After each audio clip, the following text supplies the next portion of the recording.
Por que Bacurau está sendo tão aclamado? O que é que esse filme tem de tão especial? Por que é que ele é tão importante para a gente poder entender o momento atual? O que Bacurau significa, afinal? Então, gente, semana passada eu assisti esse filme e eu fiquei extremamente impactado. E eu falei, eu preciso fazer um vídeo para poder compartilhar com vocês as análises que eu fiz. Eu não sou crítico de cinema, ou seja, eu posso falar muita bobagem aqui, mas eu achei que seria válido compartilhar um pouco dos meus pensamentos com vocês. Então, eu não vou dar spoiler sobre o final do filme, mas eu vou me aprofundar bastante no roteiro. Então se prepara. Para começar, uma coisa que não tem como não falar é que o filme ele tem uma qualidade técnica impecável. O filme é uma coprodução entre Brasil e França, e por isso ele tem um senso artístico de tirar o fôlego. Tipo, tem um ar de cinema francês, numa produção que é extremamente brasileira, com uma fotografia espetacular. Outra coisa que se destaca no filme é sua representatividade, né? Os atores do filme são moradores reais do interior do Nordeste. Ou seja, não é que nem quando pegam lá um monte de ator carioca, branco, para poder ficar imitando o sotaque do povo nordestino, que é o ó. Nesse filme, o talento do nosso povo foi reconhecido, foi valorizado, isso virou não só atuações, mas empregos. E por isso o filme é um retrato do nosso país, com pessoas que têm traços brancos, negros, indígenas, tudo misturado. Além disso, entre os protagonistas a gente tem uma médica negra e um professor negro, né? Ou seja, um retrato do Brasil que hoje conseguiu, através da política de cotas, inserir pessoas negras em cursos que eram elitizados. Mas vamos agora à grande questão do filme. O que é Bacurau? Então, Bacurau é o nome de um pássaro, né? É uma ave que existe em todo o Brasil e também em alguns países da América. Só que no filme, Bacurau é o nome de uma cidade fictícia do interior de Pernambuco e que está vivendo o velório de Dona Carmelita, uma mulher negra retinta de mais de 90 anos que acabou de morrer e que é interpretada por Lia de Itamaracá. Dona Carmelita parece ser apenas uma idosa simples, mas uma fala de seus filhos no velório revela que ela deu à luz a pedreiros, prostitutas,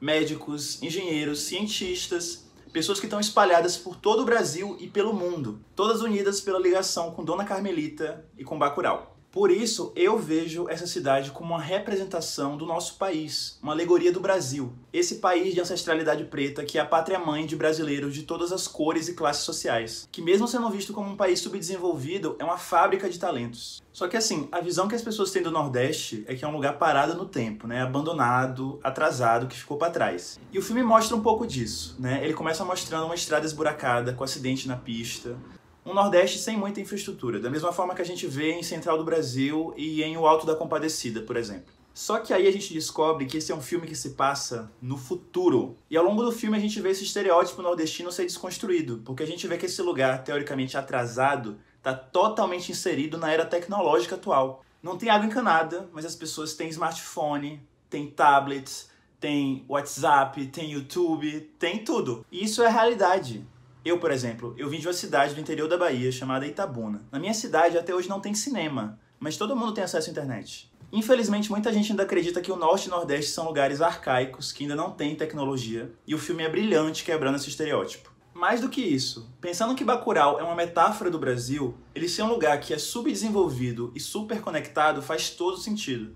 Afinal, o Brasil é um dos países que mais usa internet no mundo. No início do filme a gente vê que as pessoas elas não só têm acesso à tecnologia, mas que elas usam ela para cooperar. Por exemplo, quando alguém vê que o prefeito escroto da cidade está chegando, a cidade toda é avisada e todo mundo se esconde até ele ir embora. Esse prefeito é odiado pela população porque ele finge se importar com as pessoas simplesmente para conseguir votos para a reeleição. Ele traz um caminhão de livros velhos que são literalmente despejados no chão, simplesmente para dizer que ele se importa com a educação, né? Sendo que cenas antes a gente viu a escola municipal da cidade abandonada e destruída. Mesmo sendo prefeito, ele não tem vergonha de levar à força uma prostituta de Bacurau no seu carro para poder ser explorada sexualmente. Ele é um homem branco de elite, totalmente hipócrita, né? Um retrato dos políticos brasileiros que fingem se importar com a gente, que fingem nos representar, mas na verdade são aliados de quem quer nos explorar. E aí eu falo dos grandes vilões do filme. Um grupo de americanos que criou um plano para poder isolar a cidade de Bacurau e assassinar todos seus habitantes. São serial killers sedentos por sangue, que simplesmente querem matar todas as pessoas pela adrenalina e pela competição entre si. Eles veem as outras pessoas de forma desumanizada, como seres inferiores, como animais a serem caçados. E assim, gente, né, convenhamos, que puta metáfora do imperialismo norte-americano. Essa noção de que os outros países são inferiores e submissos, que faz com que eles desrespeitem a soberania de várias nações, intervenham em vários conflitos, estejam sempre em guerra, simplesmente para poder dominar territórios e ganhar dinheiro com a indústria bélica. Da mesma forma que os norte-americanos do filme que estão competindo para ganhar pontos. Inclusive, os diretores do filme, o Kleber Mendonça e Dornelles, citam a Guerra do Vietnã como uma das inspirações para poder criar o roteiro do longa. Para dominar Bacurau, os norte-americanos se aliam com o desembargador federal do Sul e sua esposa do Sudeste. Ou seja, uma representação do Estado e da elite brasileira. Esse casal de brasileiros vai para Bacurau e implanta lá um dispositivo para poder bloquear o sinal de internet e impedir a população de cooperar. E, para mim, essa é uma metáfora gritante dos tempos atuais. Se você ainda não assistiu Democracia em Vertigem e Privacidade Hackeada, por favor, vai lá no Netflix e assiste para entender o que eu tô falando. No início a gente achou que a internet ia servir para fazer a gente cooperar e combater todas as formas de opressão. Mas nas últimas eleições as elites aprenderam a manipular a tecnologia para poder dominar a população, como os empresários aqui no Brasil investindo milhões em fake news, por exemplo. Tudo isso na tentativa de fortalecer um governo alinhado com o imperialismo americano, porque essas elites se acham mais próximas deles do que de nós brasileiros. Tem uma cena no filme que é genial e mostra isso de forma incrível. O casal de brasileiros brancos atira em 2 nordestinos que podiam atrapalhar seus planos e são recriminados pelos norte-americanos que queriam ter sido os autores dessas mortes. E aí os americanos falam: "Why did you kill your people?" "My people? No! I was born in the South, who was colonized by Germans and Italians. I'm white, just like you guys. White." White? What? No! You're not white. Really? Look at your nose. Look at your lips. You're not white. You're Latin. You'll never be like us. Never. Isso é um tapa na cara da direita brasileira que esquece que é latina e quer apoiar o Trump, que é o cara que é latino bem longe dos Estados Unidos.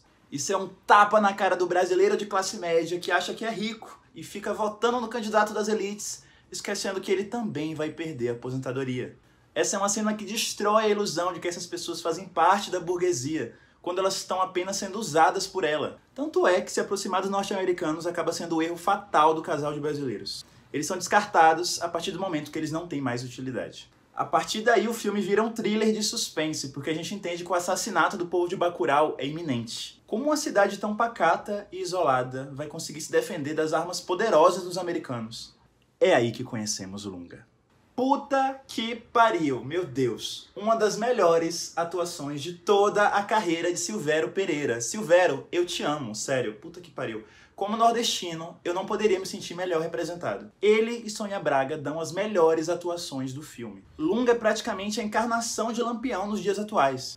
Um líder subversivo que o governo quer prender. A representação da resistência do povo nordestino contra a opressão. Ele organiza a estratégia de guerra do povo de Bacurau, que de forma brilhantemente simbólica entra no museu da cidade e pega as armas do cangaço para poder se defender. Eu tô até arrepiado, ó. E aí, cara, o filme vira suspense puro, emoção, aquele filme que te dá um frio na barriga, porque a gente fica torcendo para a população de Bacurau triunfar e resistir. E para mim o filme é sobre isso. Resistência. Ele lembra que resistir tá na memória do nosso povo, seja no cangaço, em Palmares, em Canudos ou na Revolta dos Malês. O brasileiro sempre teve força para resistir e o filme mostra que esse processo nem sempre é fácil ou pacífico. E aí o filme abre, de certa forma, uma reflexão sobre o uso da violência do oprimido para sobreviver. A população de Bacurau vira assassina, mas era isso ou o extermínio. Quando o Estado não protege seu povo, ele vai dar seu jeito de não ser dizimado. Em Terra Sem Lei, quem manda é a violência, como nos filmes de faroeste, que são uma grande referência aqui. E por isso Lunga não tem medo de usar todas as armas possíveis para poder defender seu povo. Ele é o grande herói do filme, apesar de ser visto como um vilão pelo Estado, da mesma forma que Lampião ou Antônio Conselheiro. De qualquer forma, eu acredito que esse é um filme otimista, glorioso, que invoca na gente a resistência que já existe dentro de nós. Ele mostra que mesmo que a gente pareça um país subdesenvolvido e fraco, a gente tem força para vencer qualquer forma de dominação. Seja o imperialismo americano, seja governantes fascistas, enfim, basta a gente se unir e olhar para nossa própria história, porque a gente já resistiu antes. É isso. Assistam Bacurau. O filme é incrível, de verdade. Eu acho que é uma obra-prima do cinema brasileiro. E eu quero saber a opinião de vocês. E aí, o que é que você acha? Você assistiu Bacurau? O que é que você achou? O que é que você gostou? O que é que você não gostou? Você concorda com o que eu falei? Você discorda? Você teve outra interpretação? Diga aqui nos comentários, né? Sempre de forma educada, porque isso aqui é um ambiente saudável. Não esquece de se inscrever no canal, de ativar o sininho para poder receber os próximos vídeos, de me seguir lá no Instagram, é só procurar lá Spartacus. E é isso. Até o próximo vídeo!